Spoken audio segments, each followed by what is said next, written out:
와, 이번에 공개된 GPT 5.2 진짜 미쳤습니다. 속도도 빠른데 추론이 훨씬 깊고 정확해졌습니다. 질문 하나 던지면 헛소리 없이 바로 핵심부터 잡으며 뭘 해야 되는지를 순서대로 정리해서 결과물로 내놓습니다. 코딩도 마찬가지입니다. 버그 원인부터 수정 방향까지 한 번에 방향을 잡아줍니다. 안녕하세요, 에이벤스입니다. 오픈AI에서 12월 11일 GPT 5.2 모델을 공개했습니다.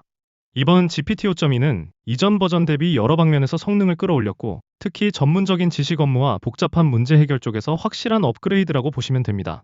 쉽게 말해 GPT 5.2는 대화용 AI를 넘어서 업무 결과물을 만들어주는 생산성 엔진이라고 보시면 됩니다. 그럼 과연 쓸만한가? 라고 하시면, 먼저 첫 번째, 지식 업무 성능이 크게 올라갔습니다.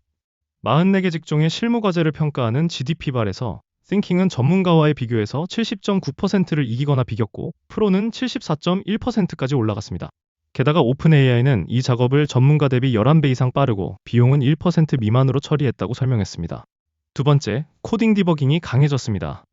SVE 벤치 베리파이드에서 띵킹이 80%를 기록했고, 더 까다로운 SWE 벤치 프로에서도 55.6%를 기록했다고 합니다.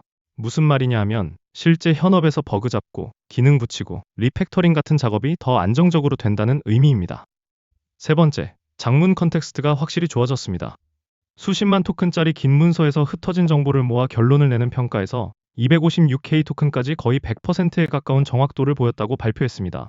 이건 계약서, 리서치, 회의록, 긴 기획서 같은 걸 끝까지 일관되게 다룰 때 체감이 큽니다. 여기에 덧붙여서 도구 사용 능력도 강화됐습니다. 여러 단계로 툴을 호출하면서 일을 끝까지 마무리하는 평가에서 98.7%를 기록했다고 하고, 환각 오류도 줄었다고 합니다. 오픈AI는 내부 테스트에서 오류가 약 30% 상대적으로 덜 나왔다고 설명했습니다. 하지만 좋아진 만큼 약점도 분명합니다. 첫 번째, 최고 성능은 기다림과 비용이 더 들어갈 수 있습니다. 오픈AI도 프로를 더 어려운 질문에 더 높은 품질이 같이 있을 때 쓰는 옵션이라고 설명합니다. 두 번째, 여전히 검증은 필요합니다. 오픈AI도 중요한 의사결정에는 답을 다시 확인하라는 취지로 안내했고, 또 챗GPT에서는 배포가 단계적으로 진행된다고 밝혔습니다.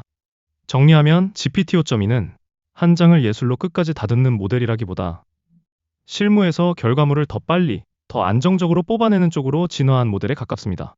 자, 이제 사용해 보겠습니다. 구글 창에 GPT라고 작성하신 후 GPT컴에 들어가 줍니다. 로그인을 클릭하여 로그인해 줍니다. 이제 생성하고 싶은 프롬프트를 입력하여 생성해 줍니다. 먼저 긴 문서 처리 정확도를 확인해 보겠습니다. 여기서 중요한 건 요약을 잘하냐가 아니라 긴 문서에서 흩어진 정보들을 끝까지 놓치지 않고 질문을 바꿔도 같은 결론을 유지하는지입니다. 첫 번째로 핵심만 뽑되 근거가 어디인지까지 같이 표시하라고 하겠습니다. 추가로 문서는 2025 WDR 보고서를 활용하였으며 대략 110만 자 정도 됩니다. 네, 결과가 나왔습니다.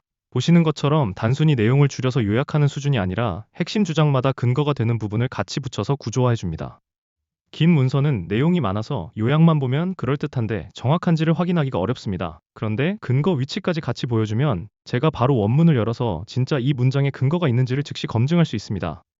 이제 다음으로 모순되거나 애매한 부분을 골라서 이유와 필요한 추가 근거까지 정리하라고 하겠습니다.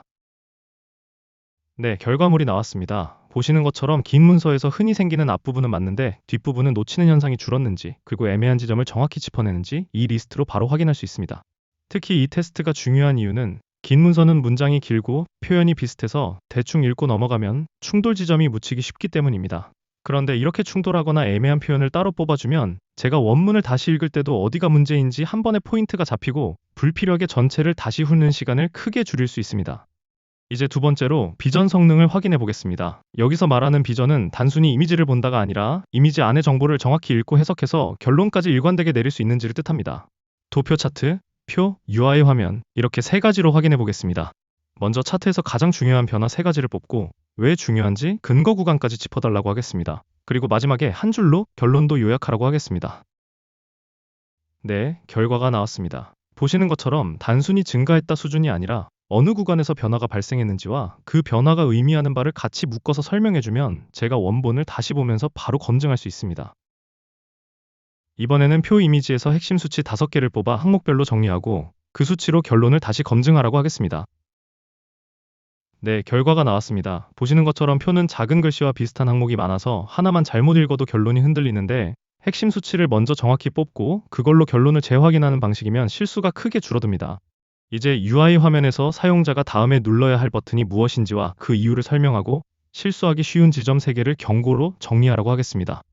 네, 결과물이 나왔습니다. 보시는 것처럼 UI는 텍스트만 읽는 게 아니라 배치와 흐름을 이해해야 하는데 다음 행동을 딱 짚어주고 위험 포인트까지 분리해주면 그럴듯한 설명이 아니라 실제 안내로 쓸 수 있는 결과가 나옵니다. 이제 마지막으로 코딩 성능을 확인해 보겠습니다. 코딩은 단순히 코드를 만들어주는 속도가 아니라 요구사항을 끝까지 지키는지, 그리고 문제가 생겼을 때 원인을 정확히 찾아 고치는지가 핵심입니다. 저는 이걸 3가지로 테스트하겠습니다. 첫째는 요구사항 준수, 둘째는 디버깅, 셋째는 리팩터링입니다. 먼저 조건을 걸고 그 조건대로 파이썬 프로그램을 만들되 입력값 처리와 예외 처리까지 포함하라고 하겠습니다. 그리고 결과 출력과 실행 방법까지 한 줄로 정리하라고 하겠습니다. 네, 결과가 나왔습니다. 보시는 것처럼 이 테스트는 코드가 그럴듯해 보이냐가 아니라 제가 준 조건을 하나도 빠짐없이 지켰는지로 판단합니다. 특히 입력값 처리와 예외 처리는 실전에서 가장 자주 터지는 부분인데 이런 조건을 걸어두면 모델이 단순히 돌아가는 코드만 만드는지 아니면 실제 사용자 입력까지 고려해서 안정적으로 짜는지 바로 드러납니다. 이번에는 일부러 오류가 있는 코드를 넣고 왜 실패하는지 재현 조건 근본 원인 수정 코드 순서로만 답하라고 하겠습니다. 마지막에 수정 이유도 한 문단으로 설명하라고 하겠습니다. 네, 결과물이 나왔습니다. 보시는 것처럼 단순히 고쳐드릴게요로 끝나는 게 아니라 왜 망가졌는지를 정확히 짚고 같은 문제가 다시 생기지 않게 설명까지 붙이는지 여기서 차이가 납니다. 특히 제가 보는 포인트는 순서입니다. 재현 조건을 먼저 잡고 그 다음에 근본 원인을 딱 짚고 마지막에 수정 코드를 제시하는 흐름이 제대로 나오면 이건 단순 수정이 아니라 문제 해결 능력이라고 볼 수 있습니다. 마지막으로 동작은 하지만 지저분한 코드를 주고 기능은 그대로 유지하면서 가독성과 안정성을 높이도록 리팩터링 하라고 하겠습니다. 그리고 무엇을 바꿨는지 핵심만 요약하라고 하겠습니다. 네, 결과가 나왔습니다. 보시는 것처럼 이 파트는 단순 생성이 아니라 실제 개발에서 중요한 구조화, 변수 함수 정리, 예외 처리, 중복 제거 같은 품질이 개선되는지 확인하는 테스트입니다. 동작만 하는 코드는 사실 누구나 만들 수 있는데 시간이 지나면 수정할 때마다 꼬이고 기능 하나 바꾸면 다른 데가 깨지는 경우가 많습니다. 그래서 이 테스트에서는 기능은 그대로 유지하면서도 읽기 쉬운 구조로 바꾸고 실수할 구간을 줄이는 방향으로 정리해주는지가 핵심입니다. 이번에 GPT 5.1을 직접 테스트해봤는데 확실히 전보다 좋아진 게 체감됩니다. 긴 문서는 더 일관되게 근거를 유지했고 이미지 도표 이해도는 더 정확해졌고 코딩은 요구사항 준수와 디버깅 품질이 확실히 올라갔습니다. 결론, 결과 품질이 확실히 개선된 모델이다.